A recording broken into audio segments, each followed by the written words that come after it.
Vamos a conversar ahora en torno a lo que es el año litúrgico.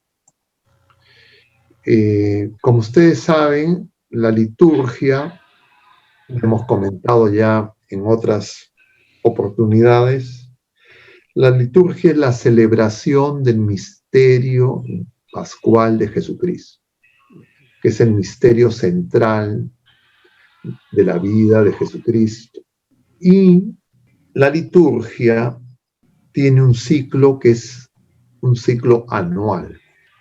Y es en ese ciclo anual nosotros vamos girando alrededor de esos 12 meses, alrededor de los misterios de Cristo, de manera análoga como gira la Tierra alrededor del Sol.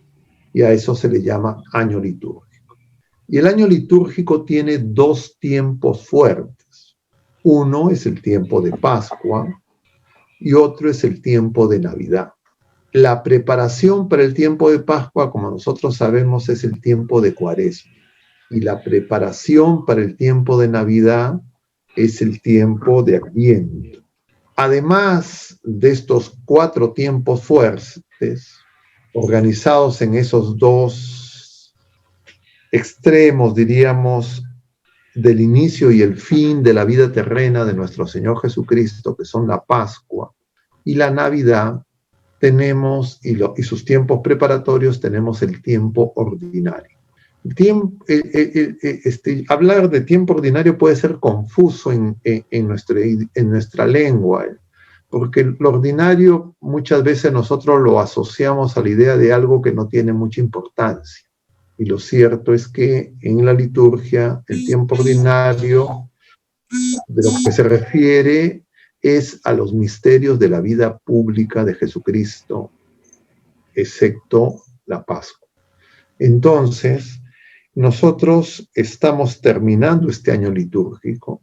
Concluirá antes de las primeras vísperas del primer domingo de Adviento.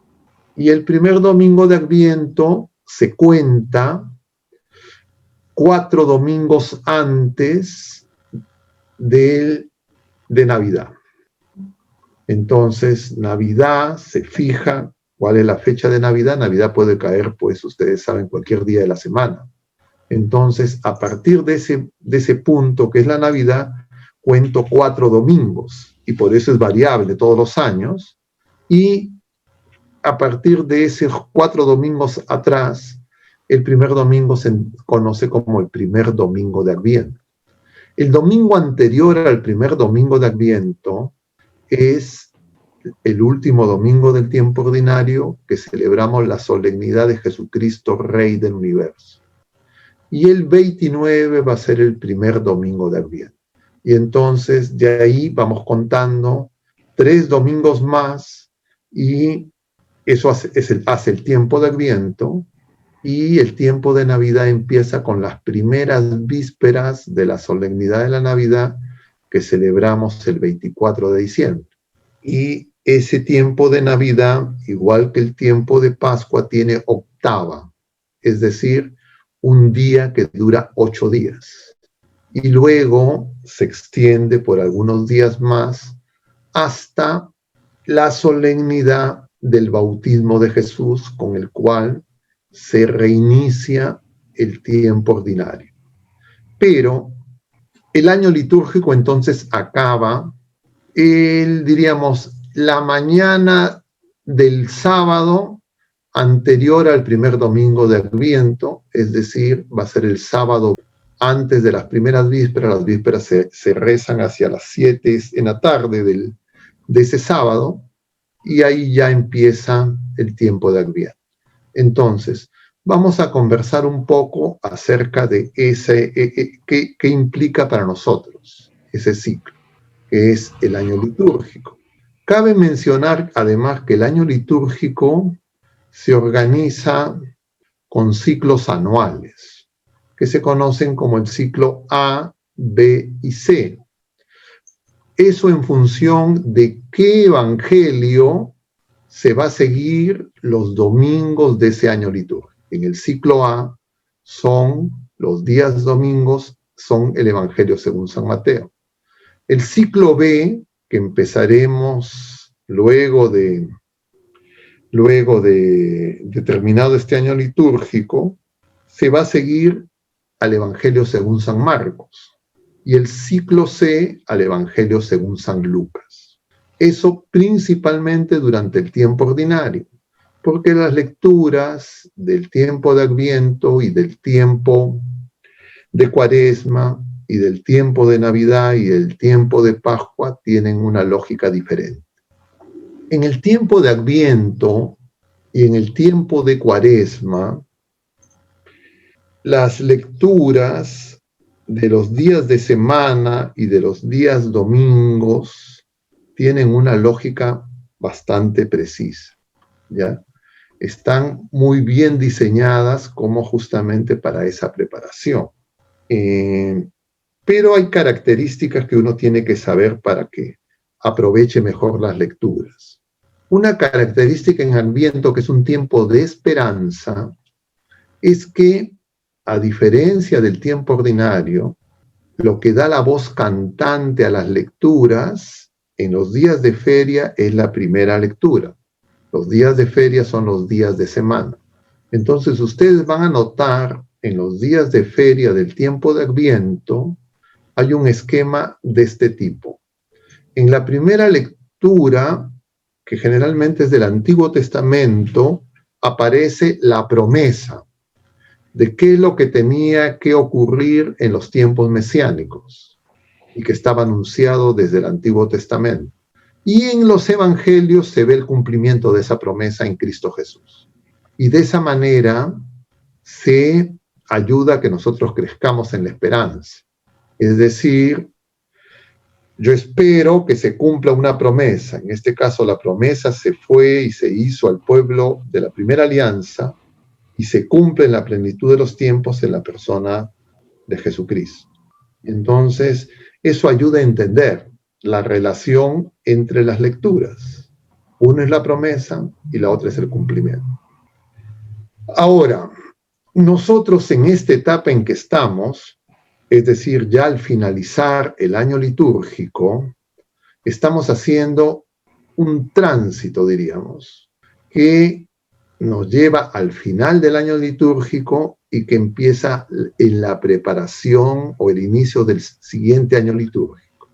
Y ahí coinciden dos aproximaciones muy importantes del tiempo de Adviento. El tiempo de Adviento tiene dos partes. A ver, ¿quién me dice de qué se trata el tiempo de Adviento? ¿Qué caracteriza el tiempo de Adviento? El tiempo de Adviento no es preparación para la Navidad solamente. El tiempo de Adviento tiene dos partes. La primera parte, que empieza el primer domingo de Adviento y se extiende hasta el 16 de diciembre, no tiene nada que ver con la Navidad directamente, sino es la preparación para la venida del Señor. Pero nosotros la venida del Señor entendemos que es una vez, el Señor ya vino, el Señor viene en presente continuo y el Señor vendrá por segunda vez. Entonces, el Señor vino cuando nació de María Virgen en Belén de Judá.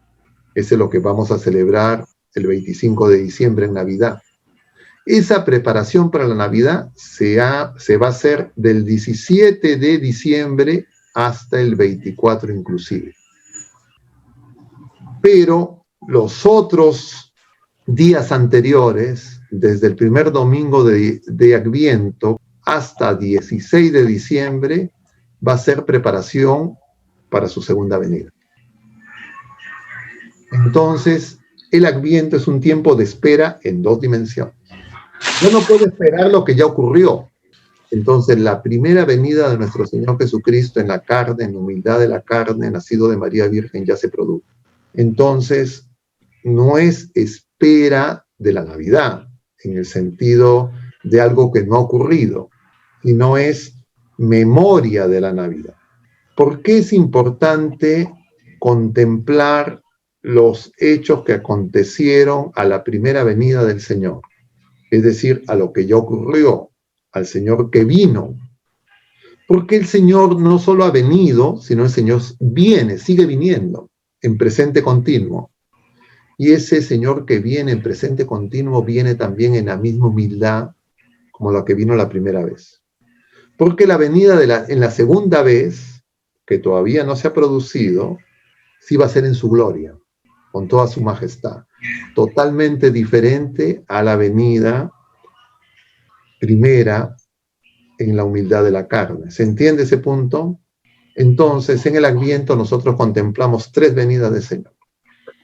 Ya vino, pasado, vendrá, futuro, y otra, Jesús viene en presente continuo.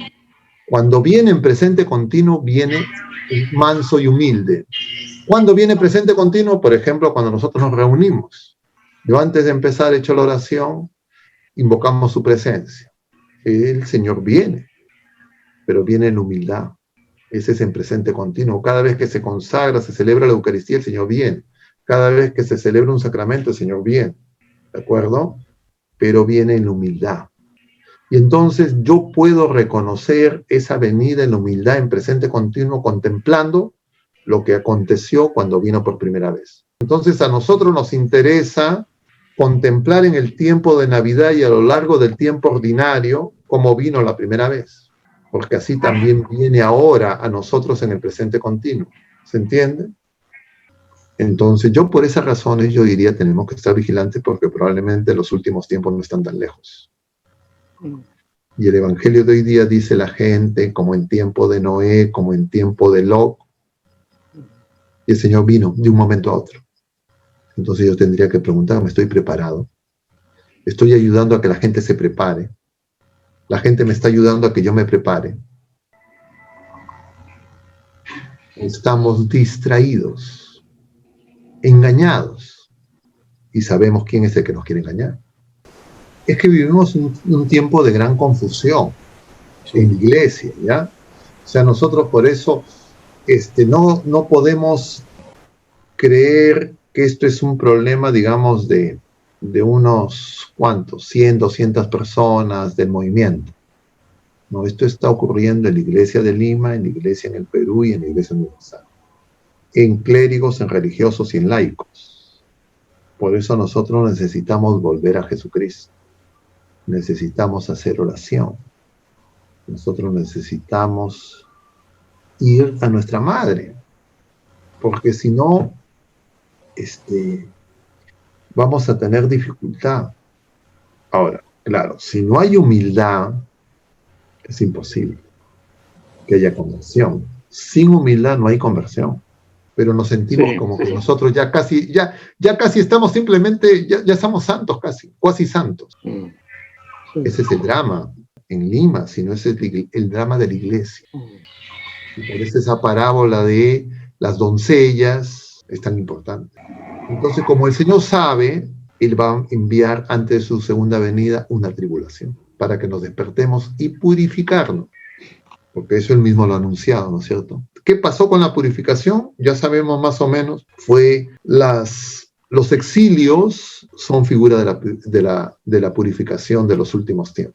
Entonces, en esos exilios ellos se quedaron sin sacerdotes, sin templo, sin sacrificios. Ahora yo de repente tengo una visión, alguna gente me dice, usted es muy pesimista de las cosas. Por alguna razón yo me he convertido ya de viejo. Entonces, claro, yo siento que tengo poco tiempo. Y entonces siento esa urgencia. Ese dolor de poder yo estar en posibilidad de realmente actuar según la voluntad de Dios. Y entonces eso que yo digo a la gente, me lo digo en primera persona, primero a mí mismo. Claro, de repente comunicacionalmente, de repente se hace difícil. Porque claro, yo lo que veo es que es más fácil decirle a la gente lo que a la gente le agrada. Entre comillas, caerle simpático a la gente. Ser acogedor. Pero esa relación entre ser acogedor que está en la cuerda floja para acomodarse al mundo. Porque soy tan acogedor, tan acogedor, tan acogedor que me acomoda a lo que el mundo me pide. Entonces uno diría, ¿estamos cumpliendo los mandamientos o los estamos guardando? Entonces necesitamos una efusión de gracia para que el Señor nos permita asumir la grandeza de esa tarea con la insignificancia de nuestras capacidades. Si Él no multiplica, no podemos hacer nada. Entonces, el año litúrgico es la oportunidad de que yo me dé cuenta de eso. Porque cuando yo giro alrededor de Jesucristo, voy girando también alrededor de toda la historia de la salvación. Y contemplo cómo fue la primera venida y tengo que ver qué pasó en el pueblo Israel, en el pueblo judío, cuando vino el Señor en la mansedumbre, por qué lo crucificaron, porque eso es como viene, hemos dicho, el Señor ahora en el presente. Pero a veces nosotros leemos el Evangelio, leemos la Escritura y lo vemos como información intelectual. No nos sirve para interpretar los signos de los tiempos. Entonces no podemos vigilar. Y entonces nos vamos a dormir. Entonces llegar al final del año litúrgico es para que evaluemos. Bueno, a ver, un año más. Nosotros en promedio probablemente ya hemos celebrado pues más de 50, 40, 60, 70 años litúrgicos. Es como el que yo le diga a alguien en un colegio y tú estás repitiendo el curso 70 veces y todavía no apruebas. Pero nosotros nos presentamos como que sabemos y no queremos que nadie nos diga. Pero no solo nosotros, sino toda la multitud. Entonces hay una situación de Babel, de confusión. Y además porque el mundo da sus mensajes, seduce. Medios de comunicación, los periodistas, los opinólogos predican, pero una visión atea, sin Dios. Y nosotros que somos creyentes asimilamos y tenemos duplicidad de vida y no tenemos la suficiente convicción ni fuerza para dar testimonio. Entonces, ¿para qué sirve ver el año litúrgico? Para eso. Conocer el año litúrgico para ustedes, para mí también y para todos, es entender justamente los signos de los tiempos. Porque si no, entonces para mí el Evangelio no es palabra viva. No hago la conexión en Jesús vino y Jesús viene y Jesús vendrá. Entonces no puedo esperar, no puedo estar vigilante porque no sé qué tengo que vigilar. ¿Se entiende el asunto o no? Y entonces, ¿creen que nos falta conversión o no?